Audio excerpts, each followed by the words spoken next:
Today we're going to talk about something that always makes people feel a little bit uncomfortable. So I'm going to jump straight to the point. Is your pet fat? Let's investigate.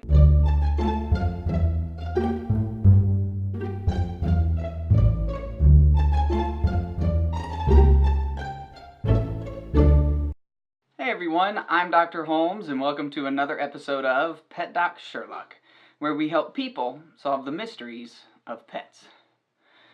And it's true, talking about your pet's weight can sometimes make you a little uneasy, and when you hear from the vet that your dog or cat needs to lose a little bit of weight, you kind of think, I know, and then you forget about it. Almost 65%, or 2/3 of all the pets in the US are overweight. That's almost 2 out of every 3 patients I see a day. And so, as a vet, I get a little bit tired of having the conversation. I'll admit, there are dogs or cats that I see that are overweight, and we might be talking about a different issue, like eye-related changes, or when did this bump show up, or your dog's got a little bit of arthritis, or whatever else it is, and I'll forget to talk about the weight, because it's just almost every patient that I see, I go, overweight, slightly overweight, severely overweight, and it just skips my mind. And to those out there who have overweight pets and you already know that your pet is overweight, lots of you think, oh, it's no big deal, that's okay. Well, it actually is a big deal. See, being overweight in dogs and cats is just like in people, where it can lead to heart disease, lung disease, diabetes, thyroid issues, and various other things.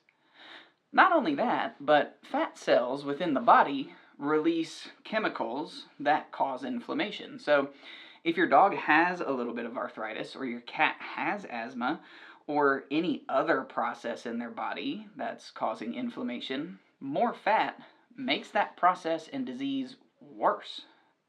Not only that, but as dogs and cats deposit more and more fat in their body and they get heavier and heavier, they tend to put that fat around the liver, around the heart, and around the kidneys, which can make those organs have a harder time to function.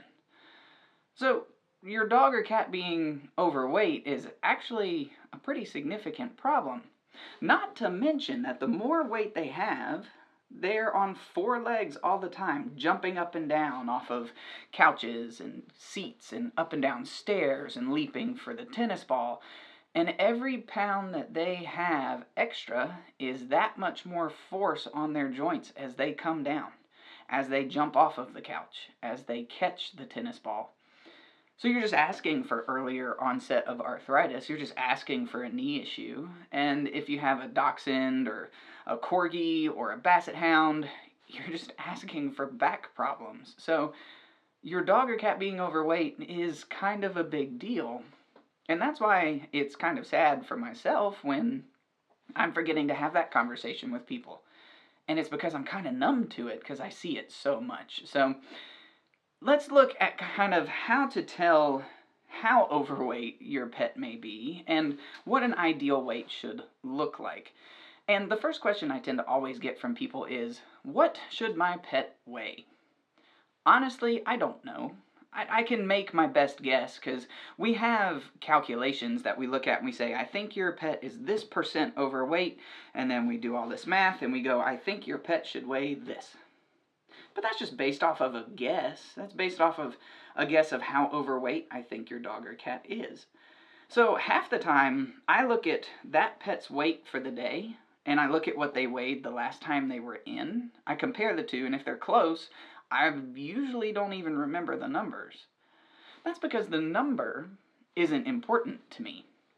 Lots of people think, oh, they're going to weigh this much because their mom weighed that much or their dad weighed that much. And I just don't really care what a dog weighs. I care about one thing, and that's something called body condition. See, body condition doesn't look at a number. It looks at how in shape is your dog or cat. And there's 3 areas that we look at primarily for body condition. 1 is along the ribs, 2 is right at the hips, and 3 is their abdomen or their belly. What does their belly look like? So we'll take a look at my dog, Odie, and my cat, AJ. you'll see how imperfect my life is as a pet owner, because Odie doesn't really like to be put on display. He'll probably get a little grumbly, and cats are cats. AJ may be in a good mood, he may not, but I'll grab them, show you how to look at them. Mine aren't at a perfect weight either. It's something we all have to work at, so give me just a second. Boy. So this is my dog Odie. Yes, he's a black and tan dachshund. He hates being on a table. He had some not so great experiences at the vet when he was little, and fortunately he doesn't really know he lives with one, or else his life would be much more miserable. But if we look at Odie, he's in pretty good shape right now. If I kind of turn him to the side, that's a good boy, you can see that his belly is kind of tucked up in. It doesn't hang down, it's not level with his rib cage. And when I run my hands down his sides, I can feel his ribs. They're not jutting out, that'd be too thin, but I don't have to push very hard to feel them bump along as my fingers move down his sides. And then the third place that we look is right here at the hips. Come here, buddy. Just a good boy. So we look down their back. You want them to have a wide area where their ribs are, a wide area where the hips are, and then they kind of have this hourglass shape where it tapers, where it tapers down right here. So wide, narrow, wide. He's in pretty good shape right now. I know, that was a car, and he likes to bark at everything outside. Good job, buddy, overall. Now I'll go grab AJ and we'll see what he looks like.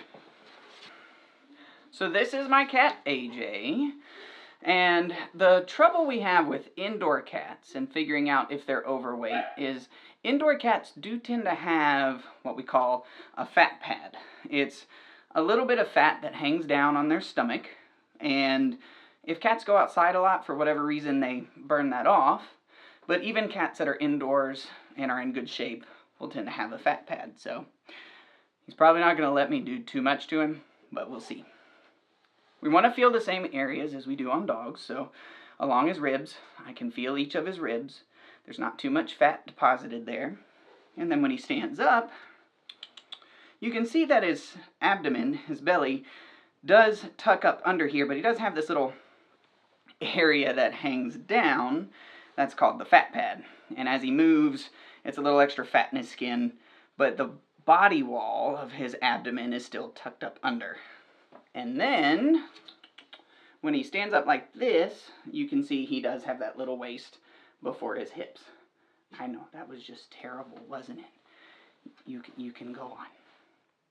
Oh, you want to stay? Okay, you can be a part of this for the rest of the way. No, that's what I figured. So, hopefully by seeing my dog and my cat, you can get a little bit of an idea of at least the areas you want to look at. My dog, Odie, is in pretty good shape. AJ's in pretty good shape too. He's probably a titch on the heavier side because he steals some of his sister's food. But in general, those are the shapes you're looking for. And the question is, if your dog or cat doesn't look like that, then what do you do? Well, I always recommend that people start by decreasing the amount of food that you give by about 20 or 25%. And it's important to measure how much food all of your pets get. I always recommend meal feeding, so a little bit of food in the morning and a little bit of food in the evening, because most dogs and cats don't free feed very well. They tend to just kind of eat what they want when they want, and then they'll start to pack on the pounds. So measure what you give, figure out exactly what you're giving, see how that compares to what you should give based off of that bag of food, and then decrease it by 20-25% and see if you get some improvement. The other thing is, think about how many treats they get. Everything they eat is added calories. Think about how much exercise they get. If they get less exercise, increase it a little bit. Walk more. Play with your cat more with some cat toys. And then, if your dog or cat just got neutered or spayed, pay very close attention to them, because you'll probably have to decrease their amount of food soon. Their hormones are starting to decrease because we've removed organs that produce those, and so they start to pack on the pounds as their metabolism slows down. So those are just some key areas to think about. But again, run your hands down their sides, look at their waist right before their hips, and look at their belly and make sure it's nice and tucked up in.